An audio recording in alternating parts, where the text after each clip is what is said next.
together because we're living in an entirely different age. Our new task is quite different. The new task is how to prevent ourselves from going to pieces. In other words, that ever since we split the atom, people are split. Races, nationalities, social groups. It seems as if almost all the rivets have fallen apart in the skyscraper of our civilization. Years ago, Conrad, the novelist, wrote a story about a ship in a river in Africa. The Captain Marlowe was pacing up and down the deck of this small ship. He was waiting for repairs. Along the shore, he could see the native Africans dancing, singing, mocking him. And as Marlowe paced the deck, he said, "Rivets, by heavens! That's what I need. Up there at the station on the hill, boxes of them piled open. Said you kick them as you walk along. They roll down the siding. And here I don't have a single rivet to put my plates together." And this was the contrast between these carefree people and the technical civilization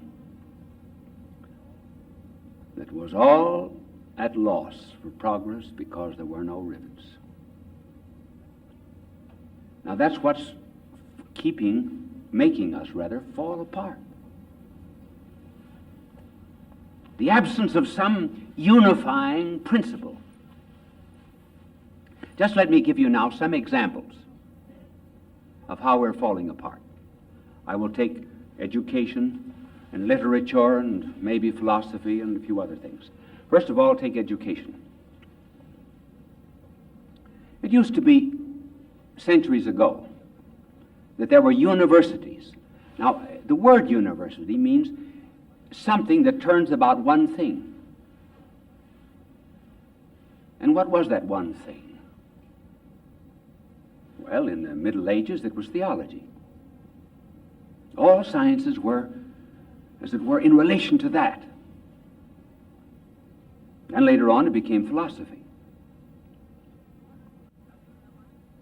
Another university, the microbic content of cotton undershirts.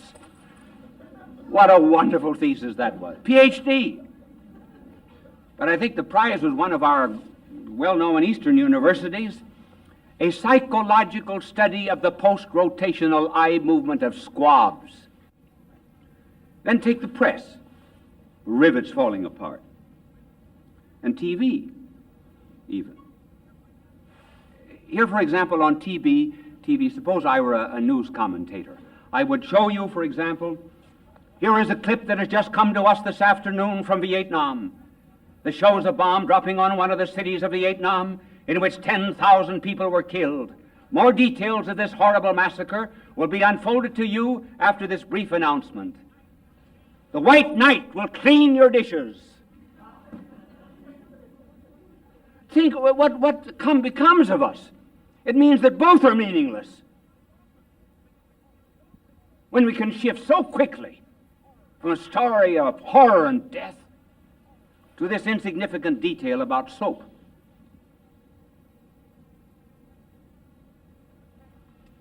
Then the press is interested in getting your opinion and yours, everybody's opinion. Not because of the opinion itself, but to set it in contrast with someone else's opinion. So, as long as there's conflict, there's news. What's the purpose of opinions?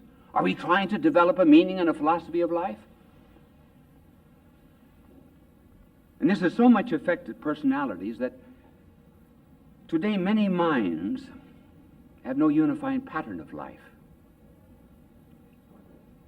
They read one book maybe a bestseller, and they say, oh, this is a great idea.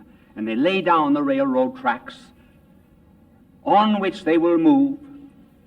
Then next week they read another book, and they tear up those tracks. They were a materialist last week. Now this week they begin to be an idealist. And as life goes on, they never have one goal or one purpose. No rivets in life.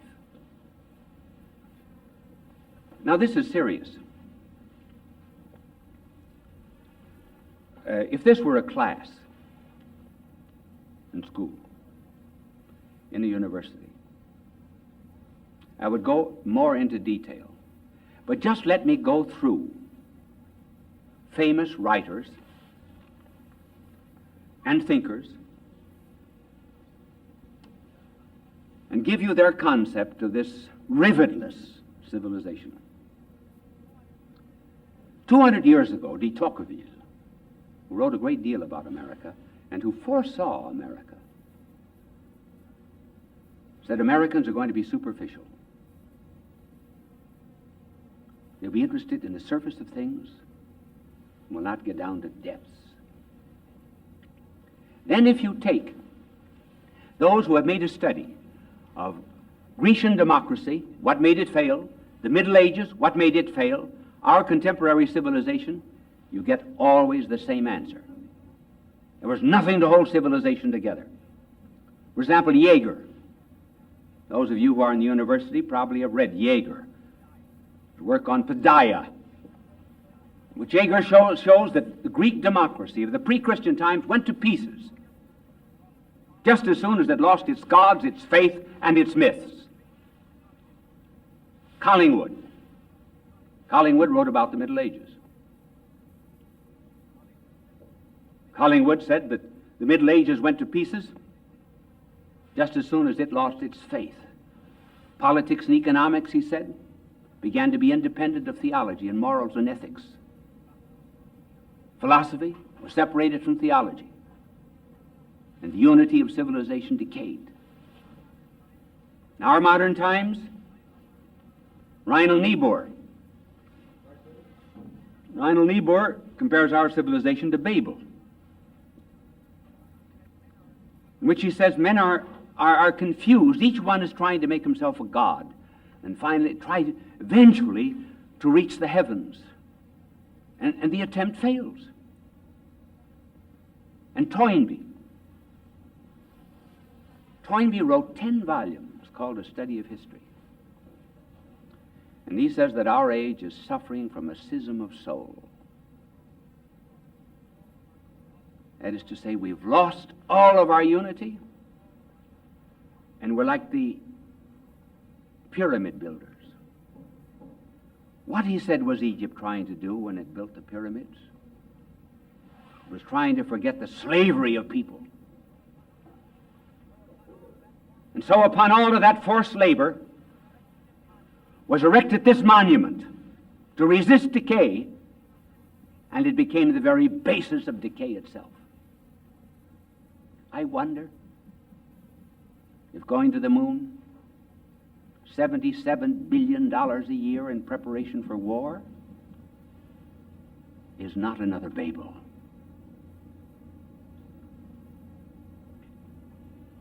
Is it not based not upon slavery, but upon a neglect of the poor? May it not end as Egyptian civilization ended? These are the questions which thinkers are asking. I've just tried to put it simply in terms of rivets, which hold the plates of our economics and politics and education and everything else together. Now there's a danger, a grave danger in our civilization. Today the catchword is freedom. Someday we'll explain the 3 ways in which freedom can be understood. But freedom today is interpreted as license, as freedom from law, not freedom for something. When you have a culture fissioned, split up, and divided, and minds without any goals, you have chaos, which is becoming more and more apparent in civilization. What is the danger? The danger is that there may come along someone who will attempt to get us out of this chaos by creating some kind of maybe totalitarian state. In other words, a dictatorship arises in order to organize the chaos that was created by too much freedom. As a Russian writer put it, who had been through the communist revolution, and if you keep these words in mind, they may help to interpret future civilization. Unlimited freedom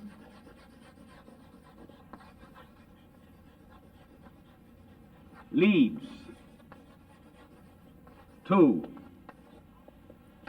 unlimited tyranny. Communism was only an organization, forcible organization of a chaos. When shepherds cannot get their sheep to follow them, they send dogs after them. We're in danger of having dogs run after us to organize us out of this chaos. As Dostoevsky, the French novelist, put it, he said, I wouldn't be at all surprised that there might arise out of our cities in some future day someone unlearned would say, let's knock to pieces all of this supposed wisdom. Let us smash all of our logarithms to pieces. Let us go our own way. And you'll be surprised how many followers we will have. I know it's not a pleasant picture, but I'm just trying to keep up in what's happening in the world. And not just to be a part of this rivetless culture. Now, what will hold us together?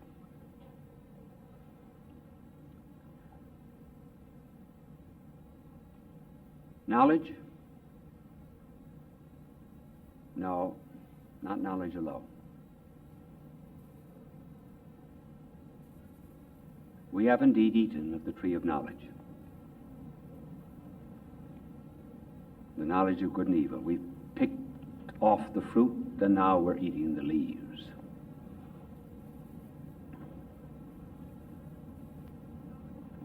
And knowledge, anyway, when it's about things above,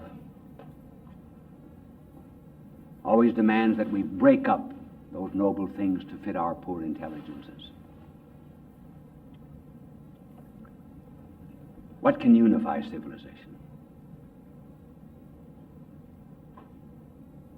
Love. Oh, yes, but how that word is misused. The Greeks had 4 words for love. 4. Believe me, when we say the Greeks had a word for it, they did. Someday I may give a telecast on those 4 words. But today, we have only 1 word for love.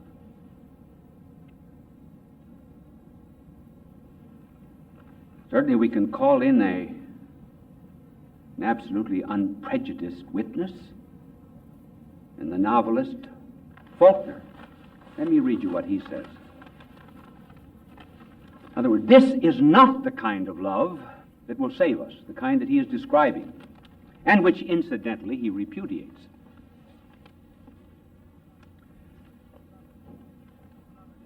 He says, love, if you will, because it can't last. There's no place for it in the world today. We have eliminated it. That is, eliminated the true love. It took us a long time. But man is resourceful. So we got rid of love at last. Just as we got rid of Christ. If Venus returned today, or if Jesus returned today, we would crucify him quick in our defense. If Venus returned, she would be a soiled man in a subway lavatory with a palm full of dirty French postcards.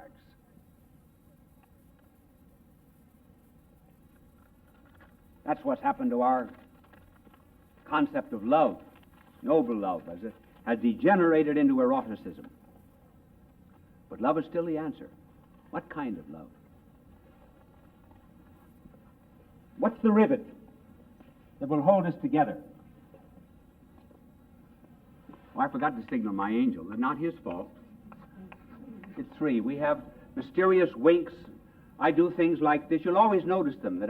This means that you wash off the blackboard. This means that you don't wash. Have you ever noticed me doing those things? No? Well, what is the kind of love that will save us? Put rivets into our civilization. Three things. First of all, the only thing we can ever love is a person. We just simply cannot fall in love with the theorem of geometry or a syllogism or an abstraction. Even virtue itself is unappealing until virtue begins to be seen in a person. Why is it, for example, that today conversions take place more in the middle classes and upper classes than they do down below? Slums and inner city and among the poor.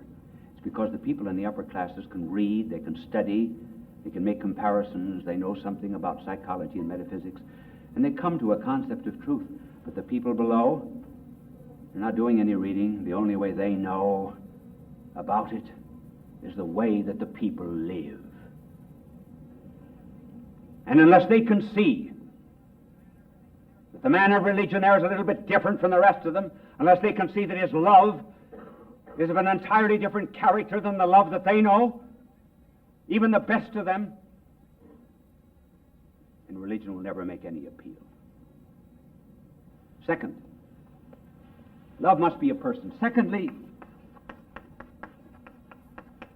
that person must have suffered defeat. That is important. Why? Why must the person have suffered defeat that we love? Because we're defeated. That's why. Because we're frustrated. Believe me, we are not looking for heroes. What we fear not so much, what we fear actually is not death. What we fear is defeat. Death only touches our existence. Defeat touches our personality. And if we're ever to put love, ever to put rivets into civilization, we have to find some person who's gone down to defeat, and in that defeat has become victorious. And there's only one man that's ever done that. And even if he were wrong, which he's not, I would rather be wrong with him than right with the other.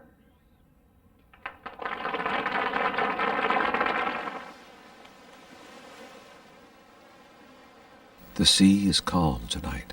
The tide is full. The moon lies fair upon the straits. Words from the English poet Matthew Arnold. A stream of water creates its own pathway, a spiraling journey, past many places, always moving toward the sea. It is like our human journey. We seek the fulfillment of inner needs that only our soul and God know about. We look for our pathway. After his baptism by John, two men asked Jesus, "Where do you live?" Jesus answered, "Come and see." It is an invitation that we should accept. It is a direction, along our pathway. People of all faiths recognized Bishop Fulton Sheen as one of the greatest communicators of the 20th century. He was born in El Paso, Illinois, in May of 1896. As a young boy, he knew he wanted to be a priest. He served as an altar boy at St. Mary's Cathedral in Peoria, Illinois. At St. Viator College, his education and debating skills taught him the skills he used throughout his life. His unique ability at being natural and at ease in front of any audience was noted early in his ministry. He was ordained in 1919 and went on to become one of the best-known and greatly loved priests in church history. He wrote 96 books and hundreds of articles and columns. He broadcast numerous radio and TV programs. People from all faiths watched him on television because he spoke to every man. They always waited with joy for his goodbye, his blessing, God love you. It continues to give us joy and memories. Bye now, and God love you. Bishop Fulton Sheen went to be with the Lord in December of 1979. Fulton Sheen, requiescat in pace.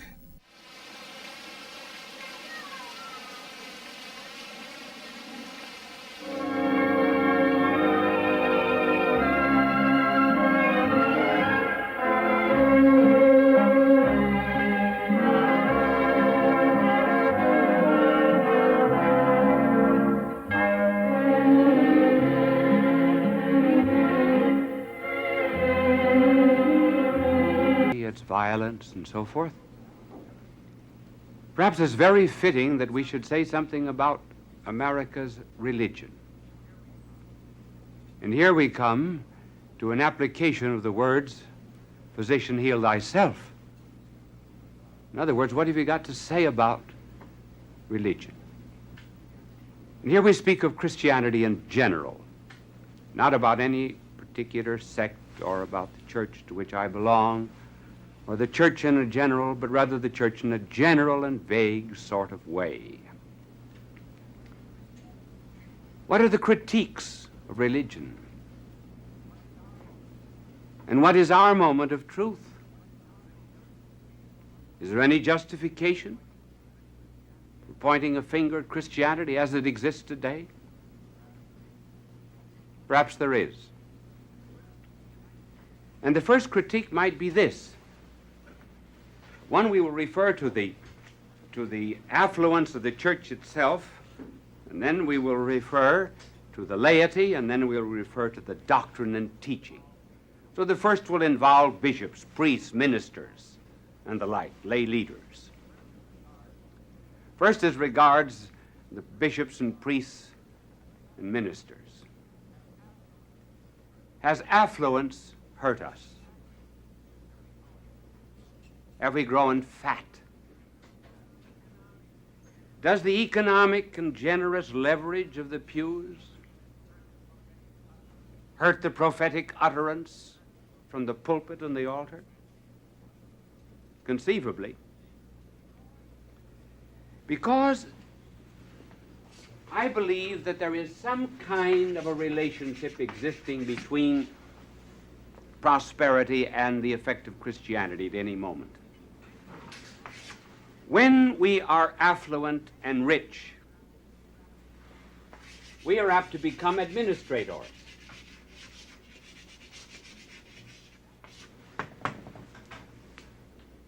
That for times of prosperity. But in times of adversity, we're more apt to become shepherds. In times of prosperity, we become very much concerned with mortar and building. We make use of all the resources that we have, generally for ourselves, translate them into buildings, and that emphasis could hurt the stress on mortals, on human beings. In the early church, remember the apostles said, we can't be busying ourselves with tables, with administration. So they found 7 administrators to take over the work in order that they could preach. Administrators today in Christianity sit at desks. And I wonder if about 60% of that work could not be done better by laity. In mission countries where there's poverty, there's shepherds. They're out with the people. They're not at a desk, they're at a doorbell, at a tent. So there is here a tendency to become comfortable rather than to be comforters. This doesn't mean that living in a prosperous country we should not utilize all of the economic means that are put into our hands. But we're only speaking of a danger in an affluent society. Namely, we are sent to the sheep. No one will challenge that. But in an affluent society, what do? We generally shear them. In other words, take their wool, or what comes out of their wool pockets. Our divine master said that we were to feed the lambs and feed the sheep. Again, this does not mean that they are not to be sheared. But sometimes those who were called prominent Catholic, he's a prominent Catholic, he's a prominent Methodist, he's the prominent Congregationalist, he's a prominent Lutheran. What does it mean? It means he's given a lot of his wool. He may not be prominent in the way of shepherding.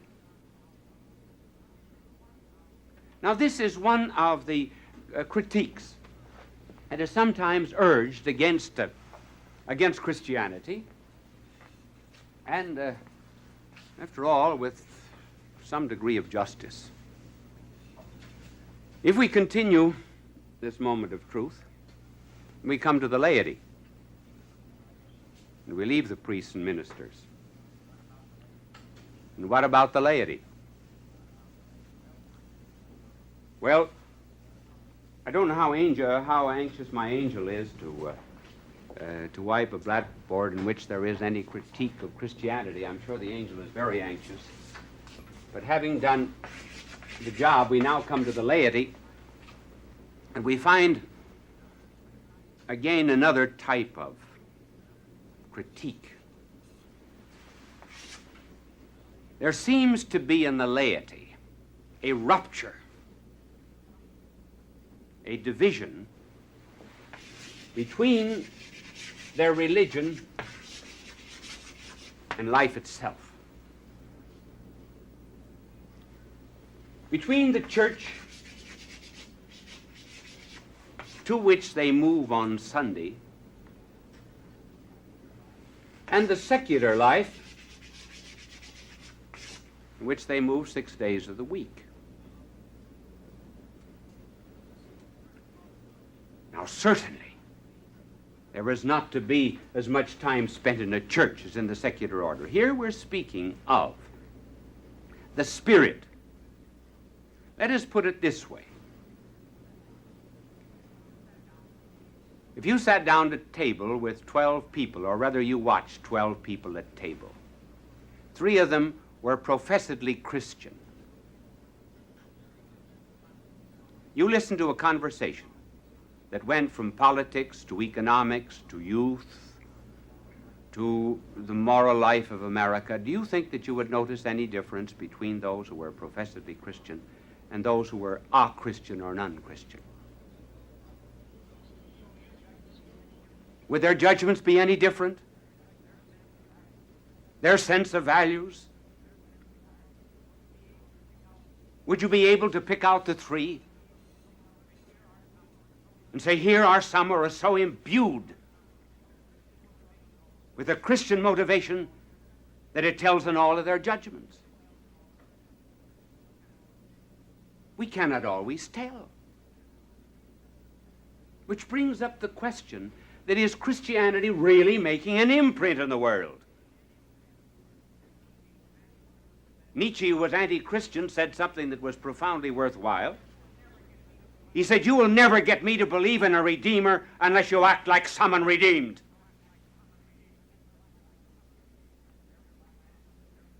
One man who was a very fine contributor to a church, a prominent so-and-so, I mean Catholic.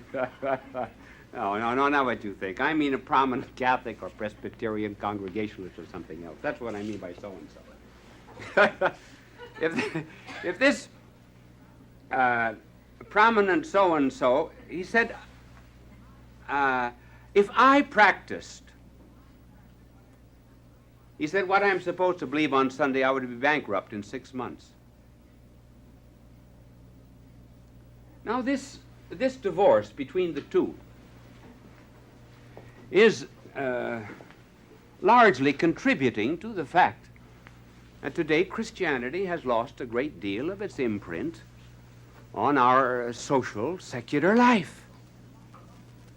And one wonders if it is not to some extent justified. That is, the answer to it we have to work out in our own hearts. Now we've spoken of the moment of truth for bishops, priests, and ministers, then for the laity. Now about the doctrine. How about Christian doctrine? Here again, there seems to be a divorce between two things that should very much be united. And this critique is basic and fundamental. If there are two things that are ever to be kept together, they are Christ and his cross. No one who professes to be Christian could ever separate the two. Because he came not as a teacher, he came as a savior and a redeemer. But the two are being divorced, along with many other things in our contemporary civilization. So that on the one side, you find Christ, and on the other side is cross. The two are divorced, pulled apart.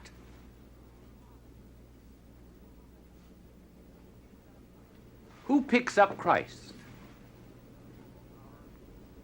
Our so-called Western Christian civilization. And so they present a Christ who would never drive buyers and sellers out of a temple because they prostituted it with their commerce. The Christ who would mouth pious beatitudes on a mount. The Christ whose lips would never say anything against divorce. And whose lips would never be stained by mention of the word hell. The Christ without his cross that would pat little children on the head and would tell very interesting stories that might or might not be true.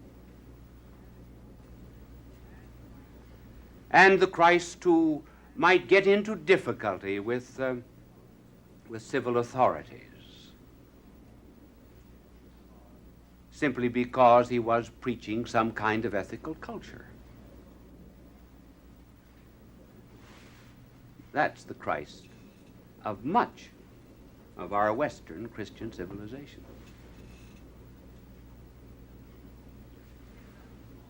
Who picks up the cross in the world? Communism. Soviet Union has picked it up. Cross stands for restraint, discipline, dedication, concentration to a common cause. It stands for some kind of fire and zeal which will sweep over the world. stands for the hard things, stands for the vertical line of pleasure being contradicted by some kind of self-negation, for a good outside of self.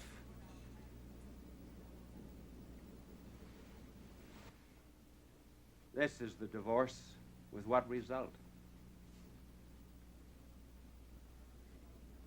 With the result that our Western Christ is what? Weak, effeminate, puerile, not a redeemer, not a savior, just a vague kind of teacher to be equated with Buddha, Confucius, or anyone else. That kind of man can never command the allegiance of hearts and souls. He can never ask for zeal. Leaving father and mother, hating all kinds of secondary loves. So that kind of Christ enthroned or preached leaves men cold. And this cross without a Christ, has its difficulties too, just as the Christ without his cross. This kind of a cross leads to what? To concentration camps, to dictatorships, to tyranny, to the suppression of individual freedom, to the making of anthills, in which mortals become just like grapes crushed in a great vat of a state.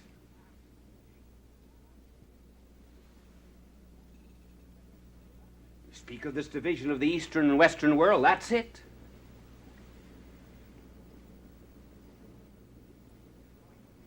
Which is going to win from the point of view of zeal? This is not. If either one of them will win, it will be this one.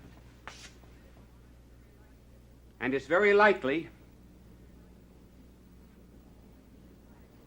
that this kind of a cross will find the Christ before this kind of a Christ finds the cross.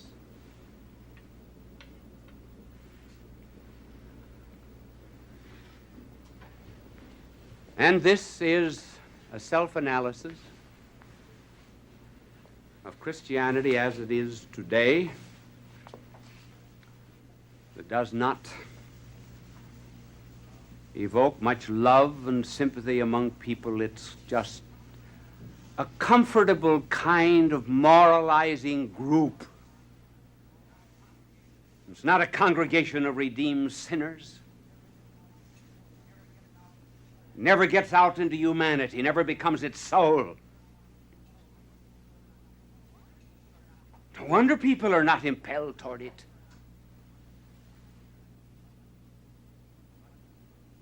But because I made a criticism of it, you were finding temporary satisfaction in it, must not say that's the reason I don't have anything to do with Christianity, because it's not perfect. Oh, no.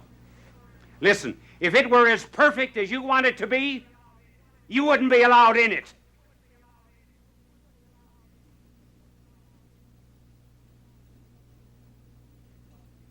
It's only because it's imperfect it has a place for you and me.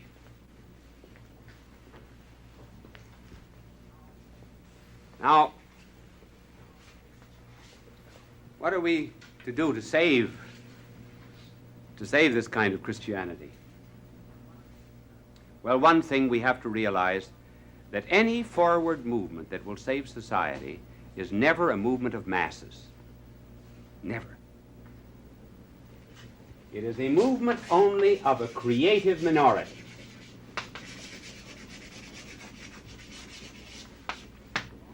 Namely, a small group on fire, which is capable of, to change the figure of speech, being the leaven and the mass of dough, of being the salt of the earth, small in proportion to that which is salted. The meat people, the masses, they are not the salt, they're the honey. They only want honey. And see how communism came into power. Marx, who was the intellectual founder of communism, said that communism would come into being through the mass movement of the workers. Marx was wrong. And there came a turning point in Marxism where Lenin changed it. One of the most important meetings that communism ever had. And in the changing of these meetings, in the change of the philosophy of Marxism, this is what Lenin insisted upon. He said the mass movement will never be able to accomplish anything of and by itself. You have to have a hard core, a few revolutionary leaders. These revolutionary leaders on the inside will move the masses and will put them in one country after another. And they'll stir up the sheep that are willing to be led. They will be the shepherds of the revolutionary mass. What was he doing?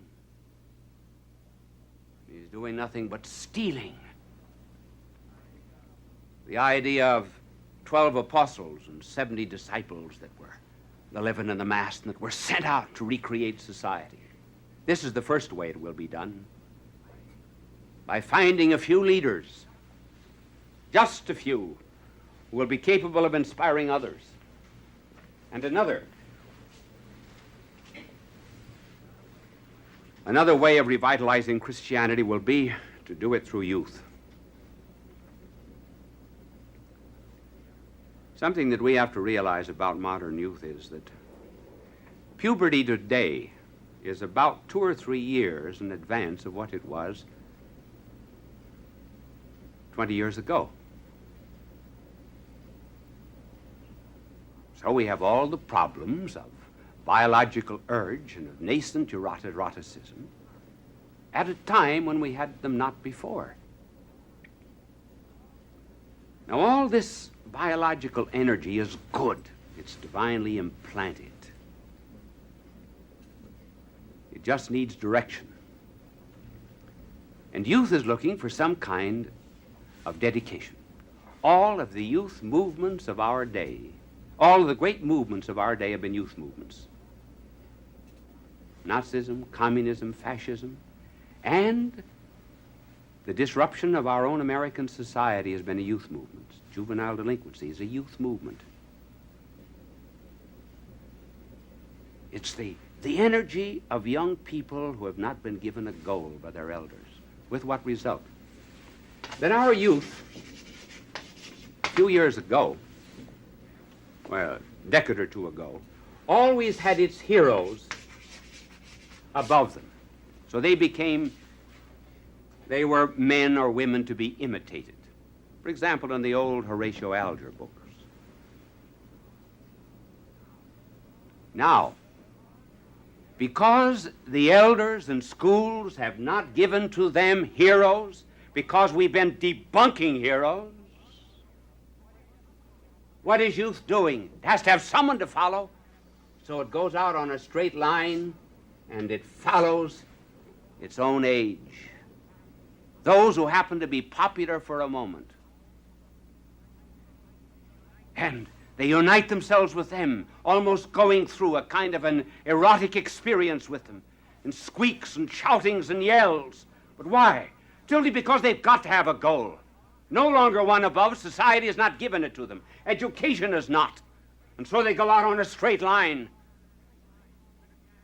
And if Christianity is to exercise itself as a force in the modern world, it has to restore its heroes. It has to restore its saints. And above all, its saints. I had many